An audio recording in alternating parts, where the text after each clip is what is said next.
हरे कृष्णा। आप सभी को उत्पन्ना एकादशी की हार्दिक शुभकामनाएं। उत्पन्ना एकादशी का महात्म्य भविष्योत्तर पुराण में भगवान श्री कृष्ण अपने सखा अर्जुन को बताते हैं। नैमिषारण्य में एकत्रित हुए सभी ऋषियों को सूत गोस्वामी बताते हैं। भगवान श्री कृष्ण ने अर्जुन को बताए अनुसार जो नियम पूर्वक एकादशी व्रत करता है उसे इस जन्म में आनंद और अगले जन्म में वैकुंठ लोक की प्राप्ति होती है।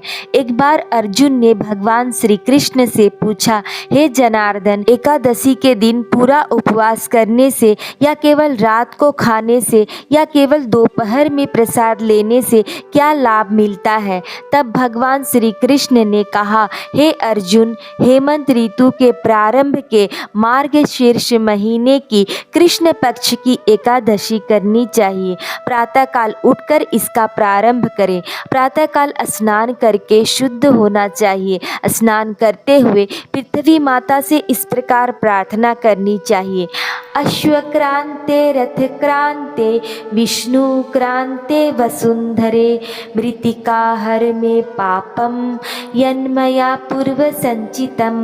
हे अश्वक्रांते, हे रथक्रांते, हे विष्णुक्रांते, हे वसुंधरे, हे मृतिके, हे पृथ्वी माता, पूर्व जन्मों के मेरे सभी पापों को नष्ट कर दीजिए जिससे मैं उच्च ध्येय की प्राप्ति कर सकूं। उसके बाद भगवान श्री गोविंद की पूजा करनी चाहिए। उसके बाद श्रीमती तुलसी महारानी की पूजा करनी चाहिए। इस दिन हरे कृष्ण महामंत्र का जप अधिक से अधिक करना चाहिए। भगवद गीता और भागवतम का श्रवण या अध्ययन करना चाहिए। इस एकादशी की व्रत की कथा कुछ इस प्रकार है कि एक बार देवराज इंद्र सभी देवताओं के साथ श्री विष्णु के पास गए और इस प्रकार प्रार्थना करने लगे, हे जगन्नाथ, हे पूर्ण पुरुषोत्तम भगवान, हमारा प्रणाम स्वीकार करें। आप सबके आश्रय हैं, आप ही सबके माता पिता हैं, आप सभी का सृजन, पालन और विनाश करने वाले हैं। आप धरती आकाश समेत सभी ब्रह्मांडों का हित करने वाले हैं। आप ही ब्रह्मा विष्णु और महेश हैं। यज्ञ तपस्या और वैदिक मंत्रों के स्वामी तथा भोक्ता आप हैं। इस जगत में ऐसी कोई भी वस्तु नहीं है जिस पर आपका नियंत्रण ना हो।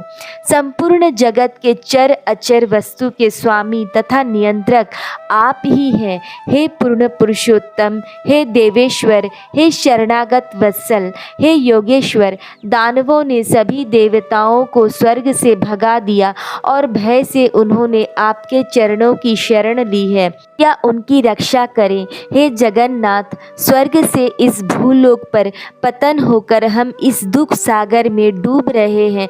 कृपया हम पर आप प्रसन्न होइए। इस प्रकार इंद्र की दया की प्रार्थना सुनने पर भगवान श्री विष्णु ने पूछा, ऐसा कौन सा अविजयी दानव है जिससे देवता पराजित हो रहे हैं? उसका नाम क्या है? उसके शक्ति का स्रोत क्या है? हे इंद्र, निर्भय होकर सभी जानकारी हमें कहो। इंद्र ने कहा, हे देवेश्वर, हे भक्त वत्सल, हे पुरुषोत्तम, देवताओं में भय और चिंता निर्माण करने वाला असुर नाड़ी जंग ब्राह्मण कुल में उत्पन्न हुआ है। उसके जैसा ही उसे बलशाली और कुप्रसिद्ध मूर नाम का बेटा है। चंद्रावती नामक का भव्य नगर मूर राक्षस की राजधानी है। इसी मूर राक्षस ने सब देवताओं को स्वर्ग से निकालकर स्वयं वहाँ निवास कर रहा है। इंद्र, अग्नि, चंद्र, वरुण, यम, वायु और ईश, ये सभी देवताओं के अधिकार उसने छीन लिए हैं। हम सब देवता मिलकर भी उसे पराजित नहीं कर सके। हे विष्णु, आप कृपया उसका अंत करके देवताओं की रक्षा कीजिए। इंद्र के यह शब्द सुनते ही देवताओं को कष्ट देने वाले मूर राक्षस के प्रति श्री विष्णु को क्रोध आया और वे कहने लगे, हे देवराज, मैं स्वयं उस शक्तिशाली दानव का वध करूंगा। आप सब चंद्रावती नगर चलिए। सब देवता भगवान के कहे अनुसार चंद्रावती नगरी में जाकर अनेक प्रकार के शस्त्र जमा करने लगे। दानवों के सामर्थ्य से पहले ही सभी देवता भयभीत थे, पर अब भगवान श्री विष्णु के नेतृत्व में निर्भय होकर देवता रणभूमि में पहुँचे। उन्हें देखकर राक्षस क्रोधित हो गए। भगवान ने सभी असुरों को पराजित किया, परंतु मूर को पराजित करना कठिन लगने लगा। अनेक अस्त्र शस्त्र का उपयोग करने पर भी भगवान मूर राक्षस को मार नहीं सके। 10,000 वर्ष तक दोनों में बाहु युद्ध चला। अंत में मूर राक्षस को पराजित करके भगवान बद्रिकाश्रम में हेमवती नामक गुफा में विश्राम करने पधारे। भगवान श्री कृष्ण कहने लगे, हे अर्जुन, उस असुर ने गुफा तक पीछा करके उसमें प्रवेश किया और श्री विष्णु को निद्रावस्था में मारने का विचार किया। उस समय उनके शरीर से एक तेजस्वी कन्या बाहर निकली। वह शस्त्रों से परिपूर्ण थी। उसने मूर राक्षस से बहुत समय तक युद्ध करके उसका वध किया। शेष दानव भयभीत होकर पाताल लोक में चले गए। श्री विष्णु ने निद्रा से जागकर मूर राक्षस का शव और उनके सामने हाथ जोड़ के खड़ी हुई कन्या देखी तो आश्चर्य से पूछने लगे, तुम कौन हो? उस देवी ने उत्तर दिया, हे भगवान, मैं आपके शरीर से उत्पन्न हुई हूँ और इस असुर का मैंने वध किया है। आपको निद्रावस्था में देखकर मारने के लिए आने वाले इस असुर का मुझे वध करना पड़ा। भगवान श्री विष्णु ने कहा, हे देवी, आपके इस कार्य से मैं प्रसन्न हूँ। तुम मनचाहा वरदान मांग लो। जब देवी ने वरदान मांगा तब भगवान श्री विष्णु ने कहा, तुम मेरी आध्यात्मिक शक्ति हो। एकादशी के दिन उत्पन्न होने के कारण तुम्हारा नाम एकादशी होगा।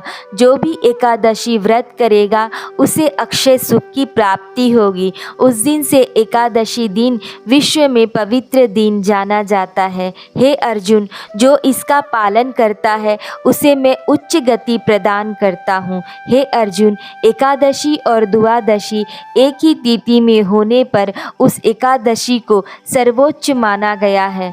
एकादशी के दिन अन्न, मद, मांस, रसोई के कांस्य बर्तन, शरीर का तेल लगाना वर्जित है। एकादशी के दिन ब्रह्मचर्य का पालन करना अनिवार्य है।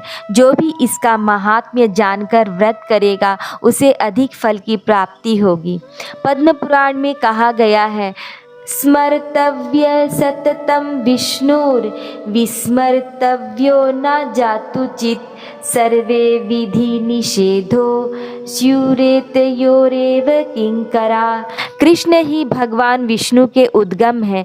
उनका सतत स्मरण करना चाहिए और किसी भी समय उन्हें भूलना नहीं चाहिए। शास्त्रों में उल्लिखित सारे नियम तथा निषेध इन्हीं दोनों नियमों के अधीन हैं। हरे कृष्णा।